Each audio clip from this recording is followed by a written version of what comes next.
welcome back for another episode of SLMA Radio.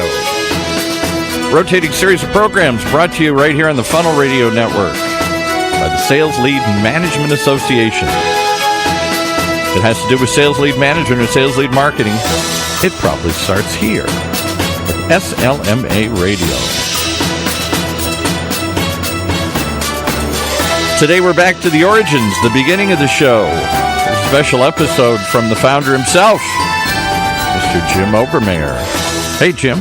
Thank you, Paul, for the fine introduction. This is Jim Obermayer, your host today on SLMA Radio for our 475th episode. Our subject today is the one thing needed for sales coaching. Every sales rep needs coaching. No one is ever too good not to improve and grow. But one-fits-all approaches to sales coaching is often a short-term method that is usually a long-term failure. In this program today, David Kreiger, president of SalesRoads, reveals how he has solved the sales coaching challenge with great success by using the one-thing model. David is the founder and president of SalesRoads, a business-to-business appointment setting, lead generation, and sales outsourcing company. He has been named as one of the most influential leaders in sales lead management by the SLMA for the last 4 years. SalesRoads itself focuses on developing and implementing high-quality professional business-to-business inside sales teams for its clients with its turnkey solutions. Thank you so much, Jim, for inviting me on. Excited to be here. I was really enthused when we talked about having this program, the one thing you need to improve sales coaching. As I read your article that was on your blog and look at how you started this whole program, I really got enthusiastic and I understand exactly what you're talking about in doing this. Now, why don't you lay the background for how you got involved into this, the one thing needed for sales coaching, and how you implemented it at your own company, what kind of successes you've had. The floor is yours, David. Yeah, absolutely. At SalesRoads, a mantra for us, for the company, for our employees, for myself, is personal growth equals sales growth. And so we really take to heart growing our employees, helping them to learn.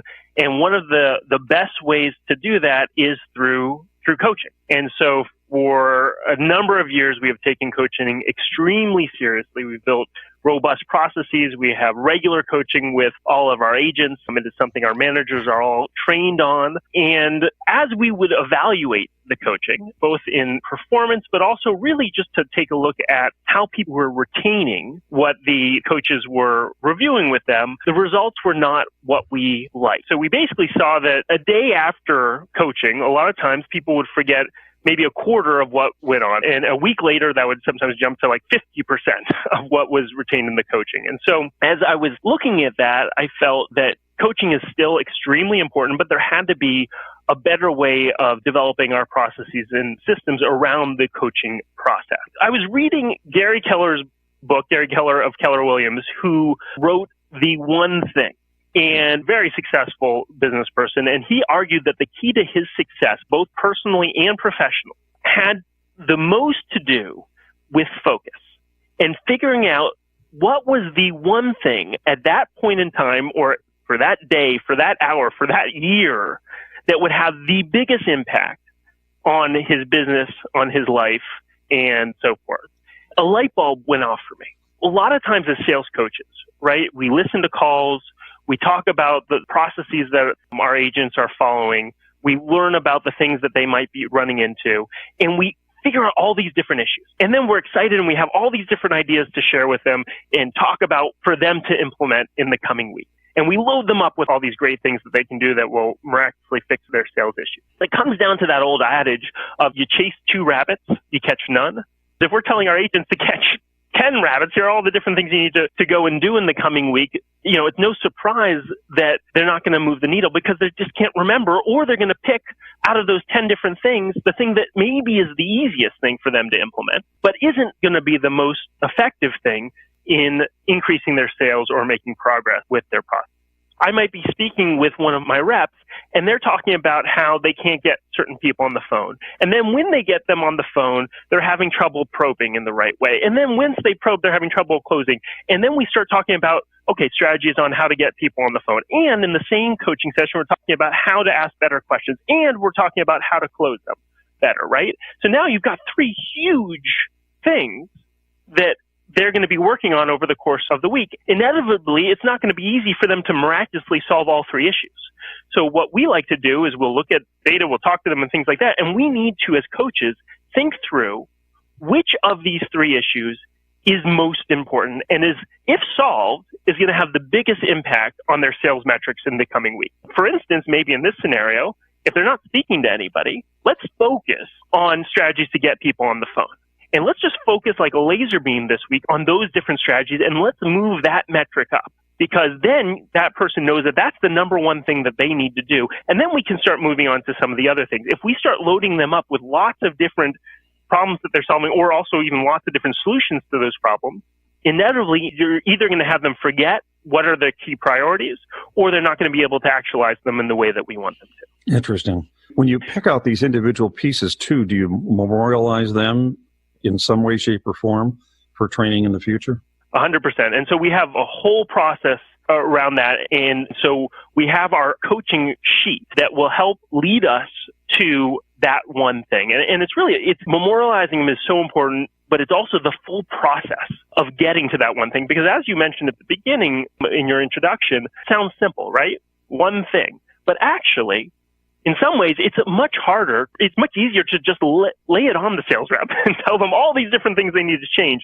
Whereas it's a lot more work for the coach to listen to all the things that they're having, talk about them, brainstorm on them, and work to figure out what is that most important thing and distill it down. You really prioritize that one issue that if it's changed, it's going to have the biggest impact. Successful coaching is finding and prioritizing the one issue where, if changed, it's going to have the greatest impact on their sales success.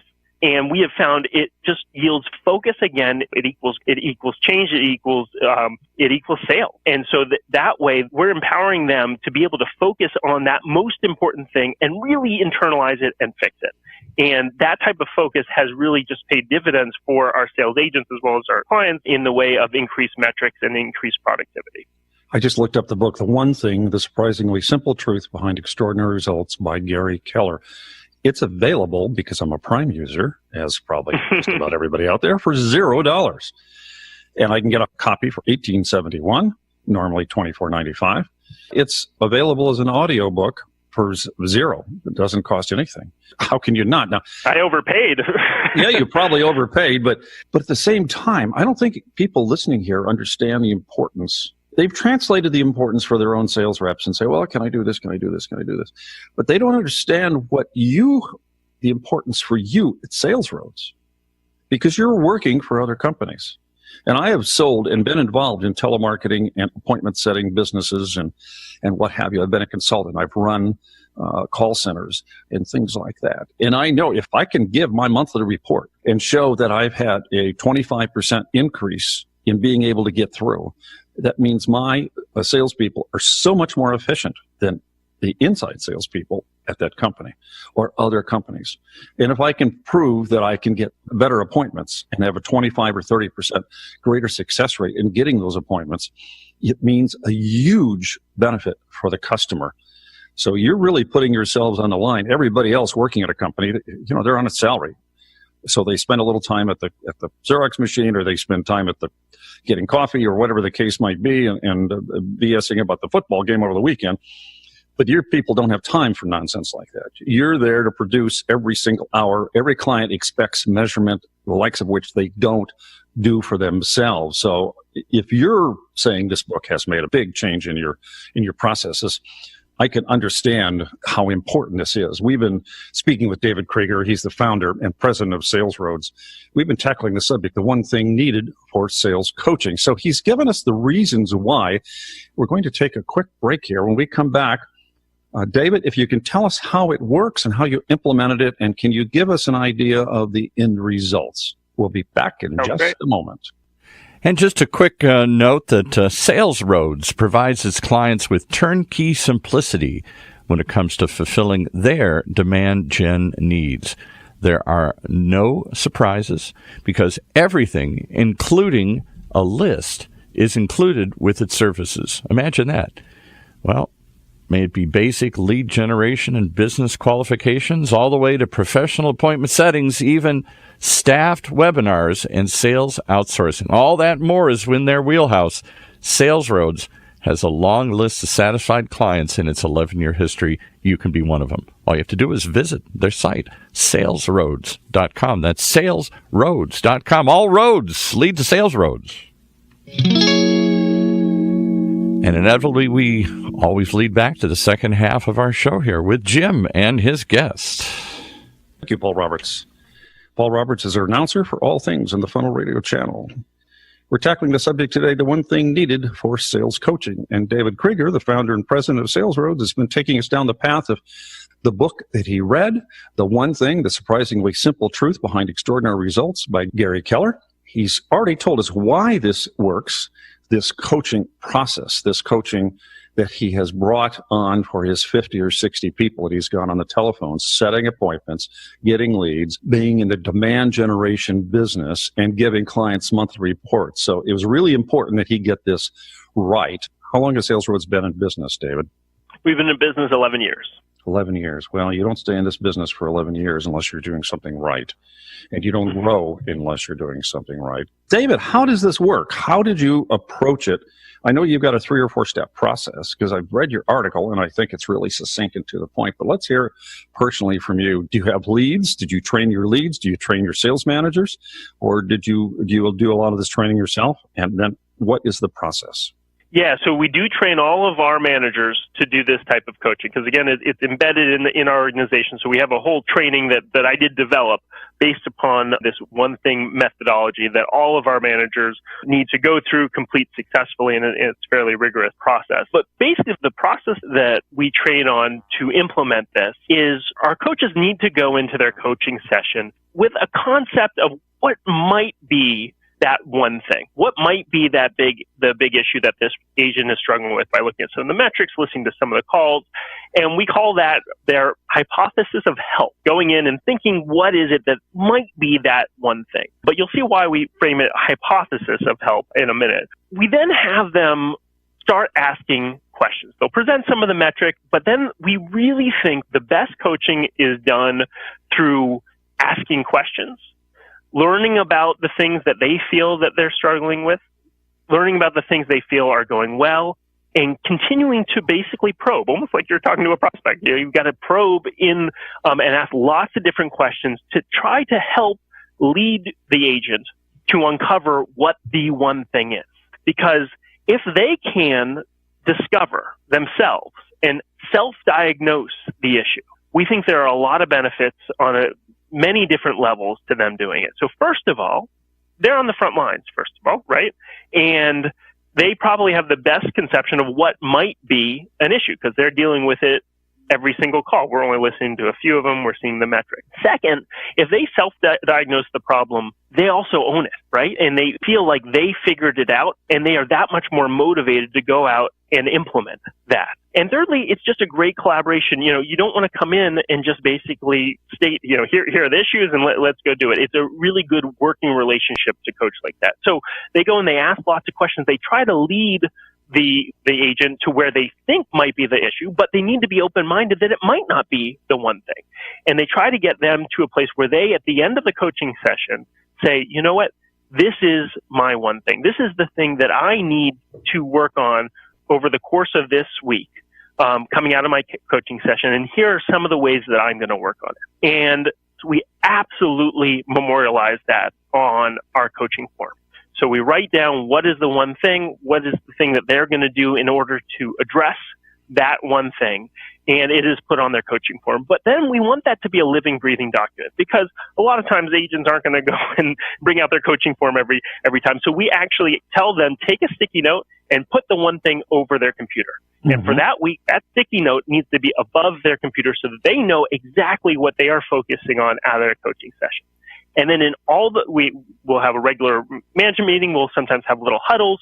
We obviously use Slack, and the coaches are encouraged to ask them about the one thing, to probe about the one thing throughout the week. So it's a living, breathing thing week to week as they go into the different coaching sessions. Isn't this quite similar to what athletes go through? The coaches generally don't tell someone, well, you need to work on your footwork and you need to work on your lateral moves, whatever the case might be. They generally tell them, you need to work on this, and this is what we're going to do until you get it down right. When you get that thing down right, you can move on to the same thing. My wife is a soprano. She's sung with many different groups, and I hear her sing all the time. And she's got this philosophy: when she gets a difficult piece, she works and she works and she works until she gets the timing right. And once it clicks, once it gets to that magic moment that it comes correctly and comes out of her mouth correctly, she's got it. And from there on, she can move forward to the next challenge. And it's quite interesting, similar to athletes and similar to what you're describing for the sales reps. What do you do then? You've got this document that you memorialize, and I imagine metrics are involved in all this, because the rep has admitted to themselves and admitted openly, gee, I just can't get enough people on the telephone, or I can't close them for the appointment, or the case, or whatever the case might be.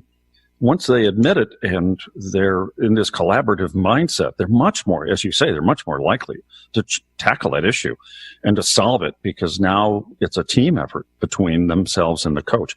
And they probably get information from other people in the sales team who are having the same problem.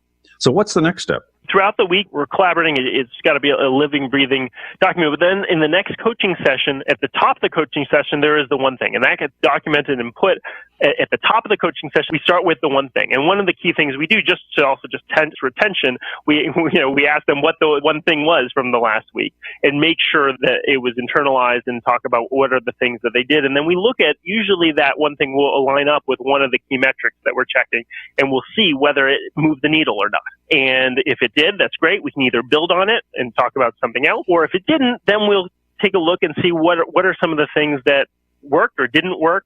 What are the things you've run into, and we repeat the process, asking lots of questions, and then, diagnosing, is that still the one thing for this week, or is there something else that has come up? So we repeat that process week over week in our coaching sessions. And your coaches are always available to listen on the telephone and do ride-alongs, and they can hear whether there's been substantial or even minute changes leading to substantial results. You've got a third step here. Finally, the coach and the rep both agree on this. And now, how does it proceed from there? Do you just pick up another item in the coming weeks once you're sure that they've actually tackled this and they're solving it? So the whole process will repeat again week over week. So they will take a look and they'll talk to the rep. They'll see whether improvements have been made. They'll see whether the strategy and the things that they had agreed to do to improve that one thing did come to pass. And they'll talk through it. And then through the process, they'll see whether that's still the one thing for this coming week. Either because maybe they didn't make the improvements they need to make, or they made some improvements and there's still more improvements that they could make, and that's still going to be their one thing. And really, it's just defined by what is the one thing that will have the biggest and lasting impact on their sales success and metrics for that coming week. And so they will work collaboratively to figure out whether that one thing is still the same thing in the coming week, or maybe there's something else that has either come up or they've solved that one thing. And it's a collaborative session to be able to determine it. But nothing, going into any coaching session, nothing is predetermined. The coach and the agent will work through the process to determine what the one thing is for that coming. It was occurring to me as you were talking, I'm thinking and saying, well, you got young guys in there, young women in there, and then you've probably got some people, you've been in business 11 years, you probably have one or two people who've been with you from the start. You've had a lot that have been 5 or 6 years. They probably think, hey, I've learned everything I can learn. I'm at the top of my game. But we all know that nobody stays at the top of their game regularly over periods of time, because the buying process changes dramatically. Look what's happened since you started this business. The buying process has changed hugely. So how do the older sales reps take this kind of coaching? Do they accept it because they know that they have to keep improving to be better, or they're just grumpy old sales guys? It's a great question. I'm going to answer it in a few different ways. So first of all, one of our core values is relentless improvement. We live and breathe our core values. We hire by them, we fire by them, and we live them from the top down. I talk to the team, we do quarterly town halls where we talk about our core values, we talk about the things that we're doing, and I make sure that everybody understands that, even for myself, right, this core value is hugely important. I am always going to keep learning every single day of my life. Otherwise, what's the point? And that's the fun of life and business. It's to learn something new every day. And I have a day planner where I chart out my day, I chart out my priorities, and there's one big section that I have to fill out every single day, which is lessons learned. Mm-hmm. And I fill out at least one lesson that I learned that day, because I can improve every single day.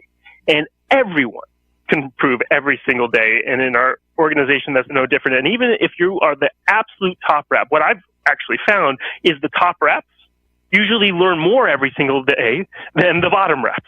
And it's indicative of being the best salesperson. And so it's sort of counterintuitive. Some people might think I'm the best salesperson, therefore I don't have to learn. Well, actually, I think it's the opposite. If you are the best person, that means that you want to learn. And so it's a long way of answering your question, but we try to instill that core value of relentless improvement through what we say, through our actions, and make it very clear to people that this is the way to be the top person. And we show how the top people are doing that. And when you really live and breathe your core values like that, it's amazing how little pushback you get on something that the company takes so seriously. Well, when you hire under the theme of relentless improvement, no one should be surprised that this is what you live and breathe every day. And in your business, if you don't have it, because you have new clients coming aboard all the time, new types of programs, new goals by marketing, new goals by sales. You guys have not only lead generation programs, appointment setting programs, you actually fulfill the function of being an inside sales organization for some companies, right? Absolutely. Okay, so you're on the line every single day. You're only as good as the group of calls that were made yesterday. Really interesting today how you solve this problem of sales coaching and how you've taken it to the next step. I can certainly see why Gary Keller's book was so important to you. We're kind of at the end of our program today. We like having you back. You've been on our programs 2 or 3 times through the years. We'd like to see you come back some more. But in the meantime, how can someone reach you? They can go to our website, which is www.salesroads.com. Or they can always call us at 800-836-4033. 800-836-4033. Excellent. David Kreiger, thank you very much for taking your time today. I have learned a lot. I'm sure our listeners will learn a lot. And I should imagine your salespeople are quite pleased working in an organization that's so progressive. You've been great today, sharing your valuable time. Thank you.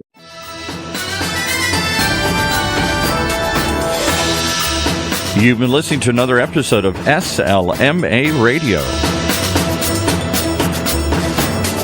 If it has to do with sales lead management and sales lead marketing, it probably starts here with the SLMA Radio and its rotating series of shows right here on the Funnel Radio Network for at-work listeners like you.